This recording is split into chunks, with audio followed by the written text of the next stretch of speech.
¿Alguna vez nos hemos preguntado por qué caen las grandes civilizaciones? Es una pregunta que nos persigue a lo largo de la historia.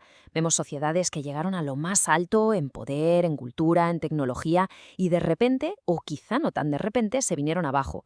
Bueno, pues hoy vamos a analizar precisamente ese patrón, porque las lecciones del pasado podrían ser, la verdad, una advertencia muy seria para nuestro presente.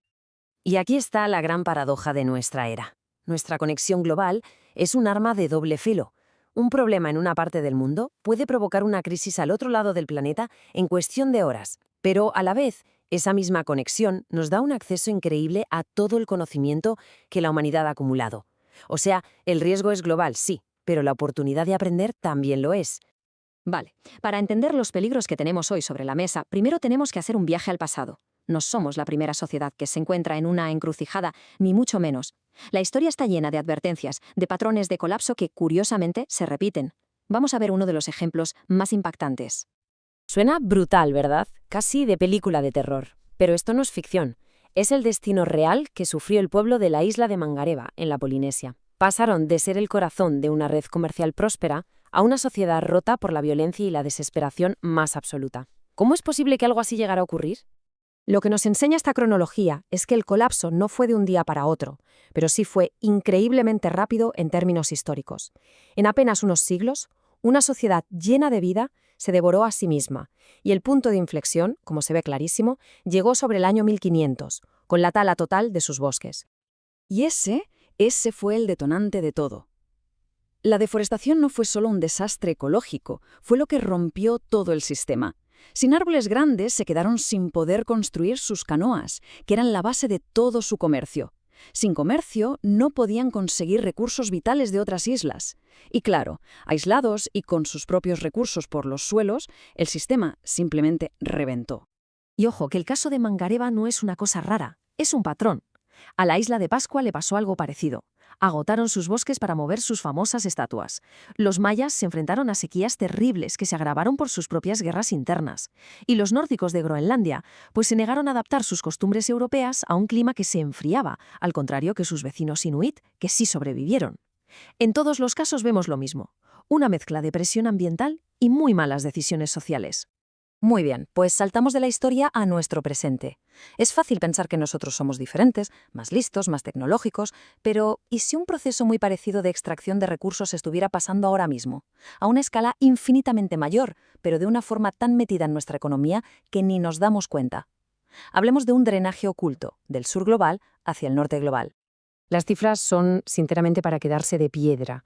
Cada año, el norte global se apropia, en términos netos, de 12.000 millones de toneladas de materias primas del sur global. A eso hay que sumarle 822 millones de hectáreas de tierra. 21 exajulios de energía y, por supuesto, una cantidad de mano de obra que es casi imposible de calcular. Si ponemos todo esto en una balanza y lo valoramos con los precios del norte, este drenaje alcanzó la increíble cifra de 10,8 billones de dólares, solo en el año 2015. Esto no es comercio, es una apropiación neta a escala planetaria. Para que nos hagamos una idea de lo que significa esta barbaridad de dinero, 10,8 billones de dólares es suficiente para acabar con la pobreza extrema en todo el mundo, 70 veces.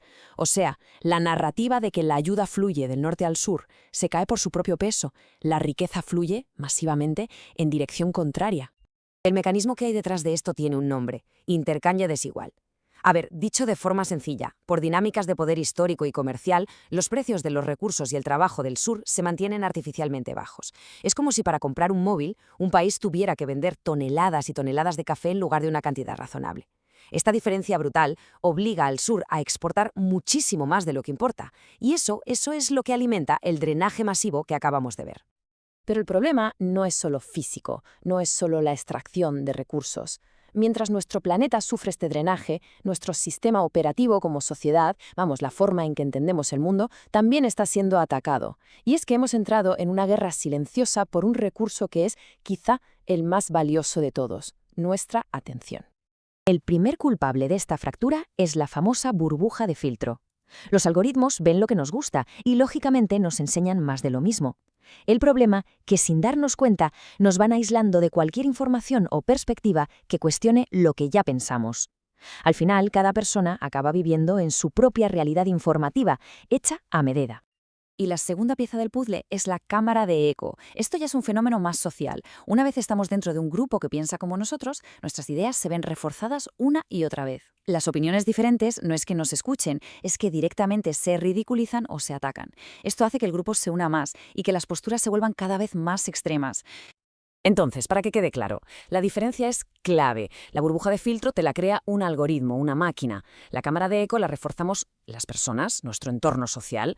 Una te aísla sin que te enteres, la otra valida lo que ya crees. Y juntas son una combinación explosiva para romper cualquier idea de una realidad compartida.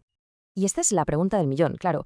Si ya ni siquiera nos podemos poner de acuerdo sobre cuáles son los hechos básicos, porque cada uno vive en su mundo informativo, ¿cómo diablos vamos a solucionar problemas gigantescos como el cambio climático o la desigualdad? Pero bueno, no todo está perdido, afortunadamente.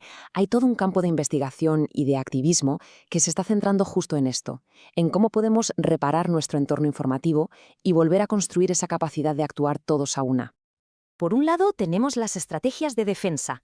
La verificación de datos, el fact-checking es vital, pero muchas veces llega tarde. Por eso son tan interesantes ideas como el pre-banking. Es como una vacuna. Si nos explican de antemano las tácticas de manipulación que se usan, es mucho más difícil que piquemos el anzuelo después.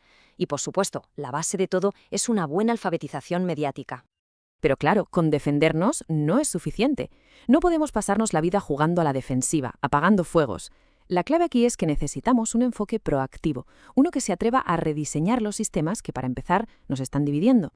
Aquí es donde surgen conceptos como los algoritmos puente. A ver, imaginemos por un momento que, en lugar que un algoritmo que busca el comentario más polémico para que nos enganchemos a la discusión, tuviéramos uno diseñado para que nos entendamos. Uno que, por ejemplo, pudiera destacar los puntos en común entre dos opiniones enfrentadas o que nos presentara el argumento contrario de la forma más constructiva posible. El objetivo del sistema ya no sería generar indignación, sino comprensión. Y con esto cerramos el círculo y volvemos al principio. Nos enfrentamos a un reto doble. Por un lado, un sistema económico que drena los recursos del planeta de forma insostenible y por otro, un sistema de información que rompe nuestra capacidad para ponernos de acuerdo y actuar. Y lo peor es que ambos problemas se retroalimentan y nos colocan en una encrucijada histórica. Al final, la elección es bastante clara. Por un lado, tenemos el riesgo de un colapso compartido. A diferencia de la isla de Pascua o de Mangareva, nuestro sistema es global. Si cae, caemos todos con él. Pero por otro lado, tenemos la oportunidad, única en la historia, de un aprendizaje compartido. Podemos ver los patrones, tenemos los datos, entendemos cómo funcionan los mecanismos. Y esta es la pregunta que nos queda en el aire. Nunca antes una civilización ha tenido un acceso tan brutalmente completo a las lecciones de todas las que vinieron antes. La historia no tiene por qué ser un círculo vicioso, pero para que no lo sea, primero tenemos que elegir mirar, aprender y sobre todo actuar. La decisión, ahora mismo, es nuestra.